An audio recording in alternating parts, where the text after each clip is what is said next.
रामकृष्ण हरी. विश्वाचे ते आर्त जेथे विसावले ते हे तीर्थ झाले माऊलींचे.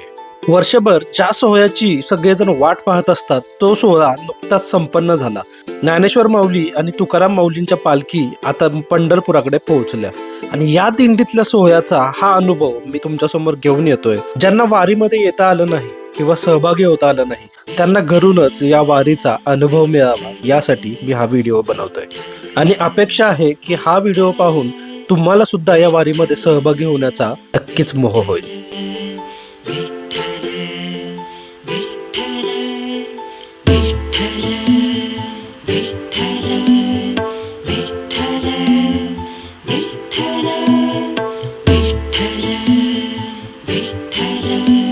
मी आपला श्री आपलं अजून एका व्हिडिओमध्ये स्वागत करतो आणि अजून चॅनलला जर तुम्ही सबस्क्राईब केलं नसेल तर लगेच करा आणि नवनवीन व्हिडिओसाठी नोटिफिकेशन ऑन करा. नेहमीप्रमाणे आपण सुरुवात करूया श्रीमंत छत्रपती शिवाजी महाराजांना मानाचा मुजरा करून. रामकृष्ण हरी मित्रांनो, आणि आपल्या श्री या चॅनलवरती आता पुढचा व्हिडिओ आपण घेऊन येतोय.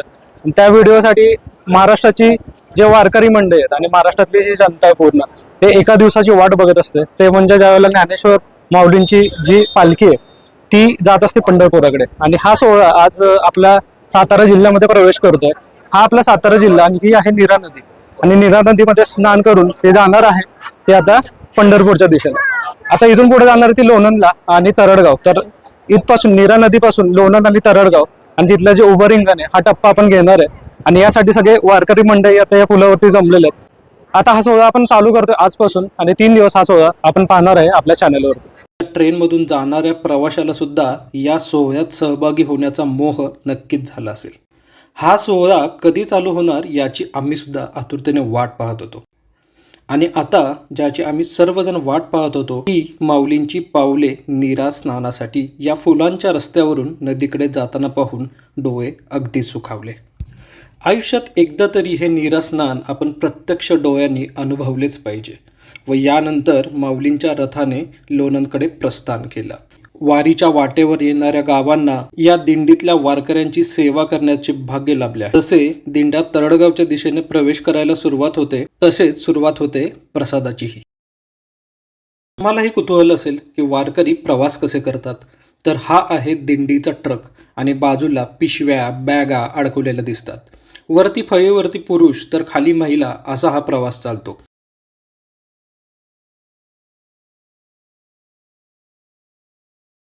आता निघालो होतो उभे रिंगण पाहायला.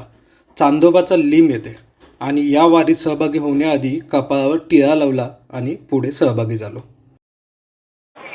रामकृष्ण हरी मित्रांनो, आणि आज आपण आलोय तरडगाव मध्ये उभं रिंगण पाहायला.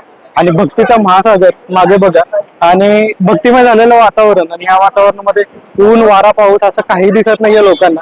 लोक फक्त माऊली माऊली या नावाचा गजर करतात. आणि मागे बघा, मागे दिंड्या येतात, त्याच्या मागे माऊलींचा रथ आहे आणि त्याच्यामध्ये आपल्याला पाहायला मिळणारच माऊली. तर बघूया आपण पुढं आणि हा सोहळा कसा संपन्न होणार आहे ते आपण पाहणार आहे. आणि उभं रिंगण आपल्याला पहिलं उभं रिंगण तरडगाव मध्ये पाहायला मिळणार आहे. रामकृष्ण हरी.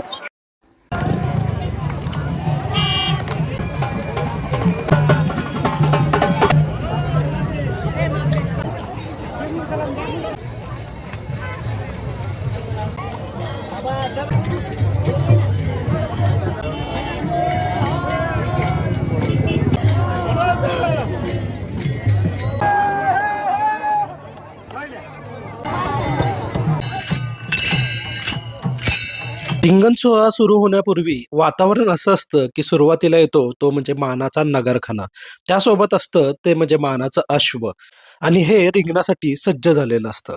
मानाच्या दिंड्या पुढे चालत असतात. ते त्यांचे अभंग ओवी मृदुंग टाळ वादन करत पुढे सरकत असतात. सगळे विठ्ठलाच्या भक्तीने आणि माऊलींच्या भक्तीने मग्न झालेले असतात. लोणंद तरडगाव आणि सातारा जिल्ह्यातील आसपासच्या गावातील लोक हा रिंगण सोहळा पाहण्यासाठी नक्कीच इथे उपस्थित असतात.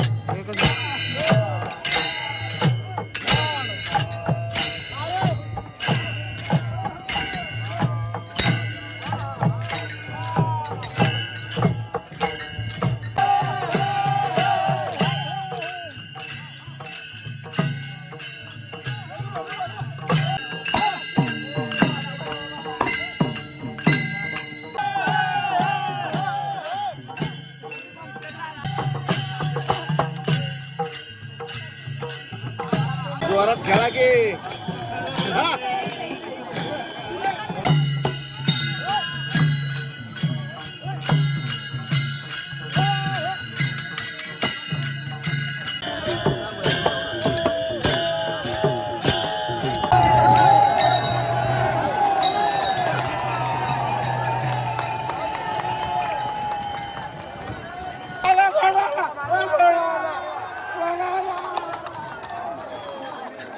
आता पालखी व दिंड्या पुढे जातात तरडगाव या गावामध्ये.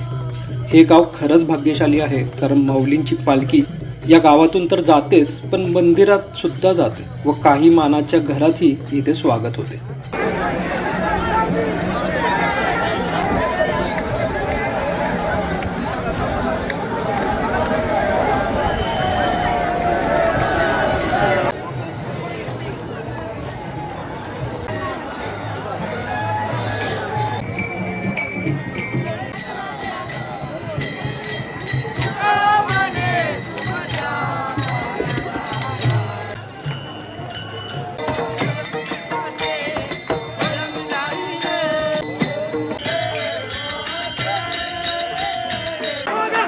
आणि काय पुण्य कमावलं होतं काय माहिती, कारण जिथं पालखीच्या जवळ सुद्धा जाता येत नाही, माऊलींच्या दर्शनासाठी 2-2, 3-3 तास लाईनमध्ये उभं राहावं लागतं, त्याच माऊलींची आरती करण्याचं भाग्य आम्हाला मिळालं.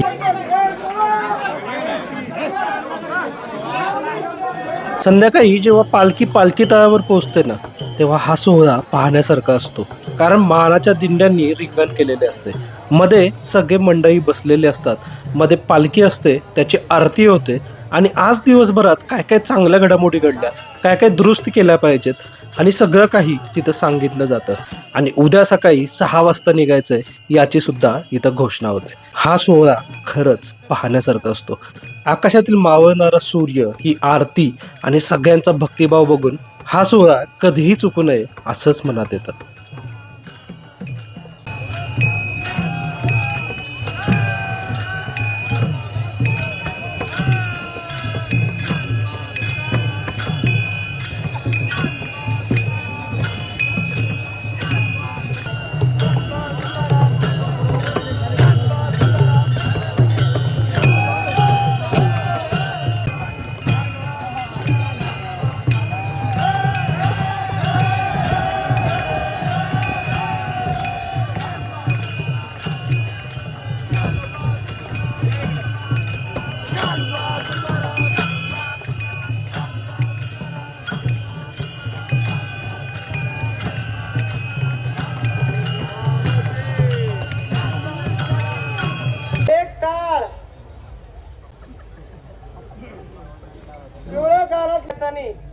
मोजकेच टाळकरी आणावेत. दिवसेंदिवस समाज वाढतोय, एवढे तळावरती बसत नाही, त्यामुळे मोजकेच टाळ